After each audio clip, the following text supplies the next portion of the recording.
লক্ষ্য করুন, এখানে দা দ্বারা বোঝানো হয়েছে THE এর উচ্চারণ দা কখন হবে।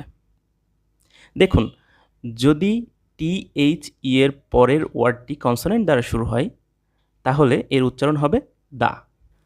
চলুন কিছু উদাহরণ দেখে নিই। প্রথম শব্দটি লক্ষ্য করুন, দ্য সান।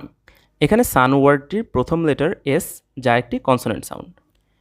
দ্বিতীয় উদাহরণ, দ্য স্কুল। এখানেও একই বিষয়। চলুন এবার দেখে নিই আমাদের সূত্রে দি দ্বারা কী বোঝানো হচ্ছে। দি দ্বারা বোঝানো হচ্ছে THE এর উচ্চারণ কখন দি হবে।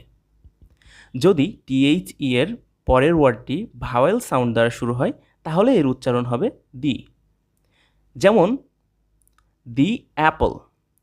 এখানে দেখুন, দি এর পরবর্তী ওয়ার্ডটি অ্যাপল এ সাউন্ড দ্বারা শুরু হয়েছে, যা একটি ভাওয়েল সাউন্ড। আরও দেখুন দি আমব্রেলা। এখানেও আমব্রেলা শব্দটি ইউ ভাওয়েল